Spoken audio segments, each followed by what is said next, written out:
Buffy time! Yep.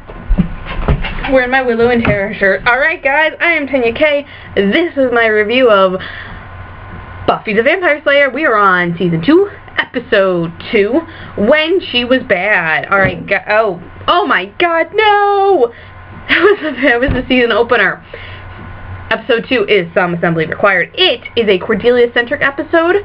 However, I feel that it was disguised as a non-season arc non-season arc filler episode. So, hey, it's a Cordelia-centric episode, and if you've noticed in these reviews, I have a tendency to always talk about Cordelia, no matter what. So, let's take advantage of it. Alright guys, Cordelia is, shallow and as callous as ever. So, that hasn't changed, but, let's see what else we got going on. I guess, well, there's really three main points I want to talk about. There's Cordelia, there's, the Xander and Cordelia aspect, and there's, four. And there's the Buffy and Angel aspect, and then there is, Giles, Jenny aspect.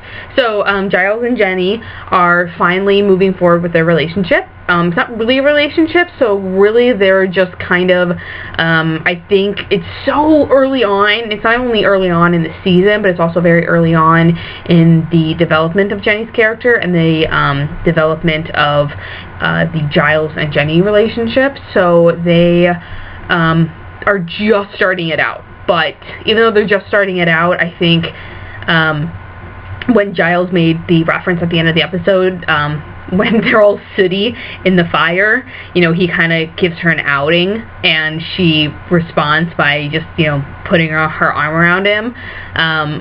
They're letting you know, the show is letting you know that Giles and Jenny are going to be a couple. They're going to be together. We're going to see more development. So this is kind of just, not exactly a preview, but just kind of like, it's just the beginning. It's only the beginning. And, so, okay, Angel and Buffy, it's still super early. The relationship moves along a lot slower. I know it doesn't seem like it because nothing really happens for a season and a half, and I say a season and a half because it doesn't happen until season 2, or middle of season 2, so all of season 1, half of season 2, season and a half. So that seems to me like it happens really slowly. But of course, you know, Buffy had the whole breakdown in the previous episode, but Angel's sticking with her. After all, Angel was there to catch her when she fell, and by fell, I mean break down. So, you know, he's in it for her, and he's there, and they're just together at the end of the episode. They're not, you know, they're not together, nothing's really been resolved. They're just physically together. They are near each other. They are spending moments together. And sometimes those simple things speak enormous volume. And I can't exactly relate to that 100% because I'm not in a new relationship. I mean, well, maybe somebody who's been together for 30 years will look at my, 8 months and say, oh, it's a baby relationship. But it seems like I've been dating my girlfriend for a long time. But sometimes just being in the same room, or just physically holding hands, or physically holding, it speaks a lot. It speaks, that simple action speaks so much more.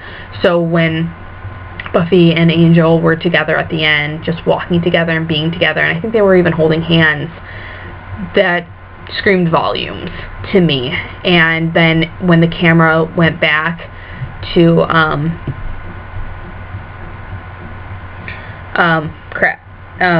Ips. What was his first name? Ips. What was his first name?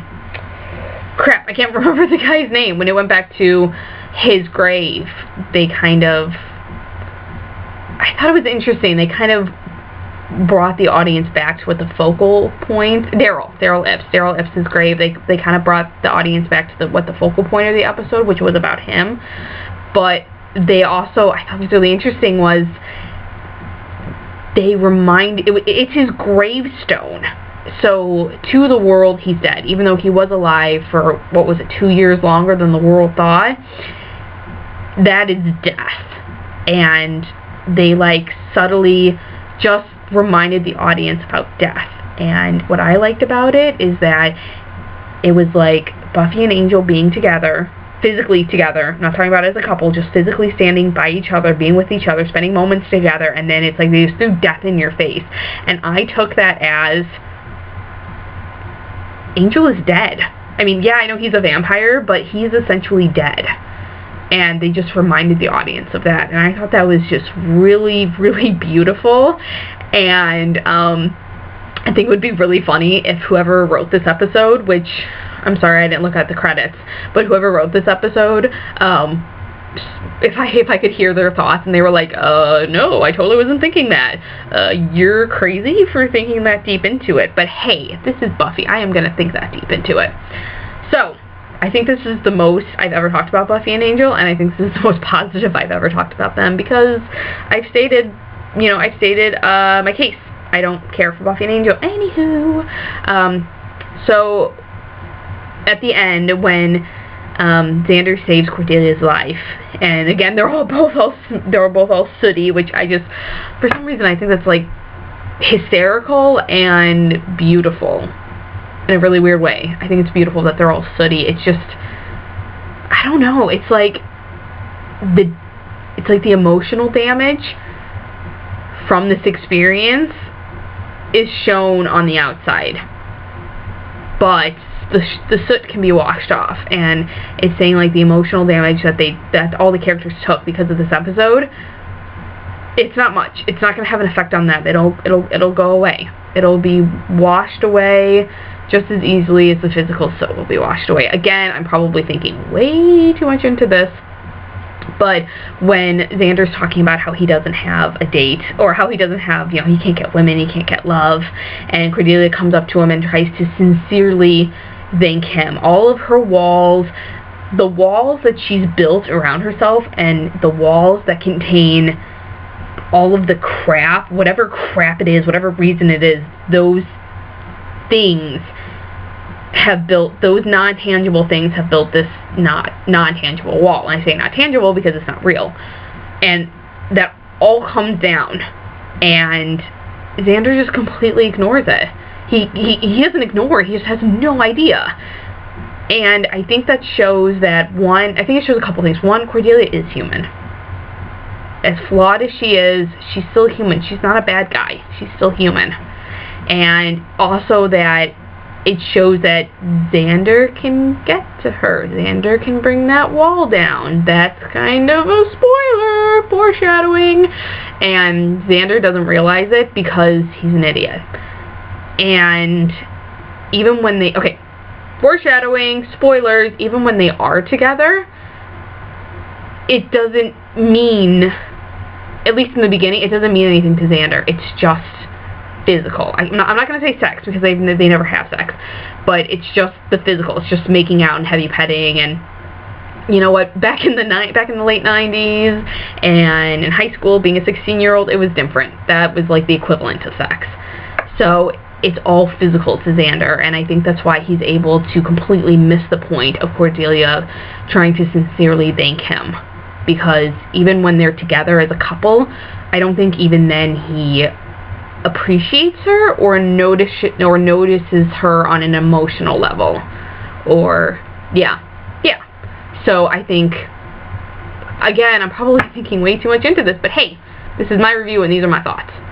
And really the last thing I wanted to say was, really that's it. That's all I wanted to say. There's not much more I can talk about Cordelia. I think I've really beaten the whole Cordelia thing to death, and I think this episode really hasn't proven anything substantial about Cordelia that I haven't talked about already.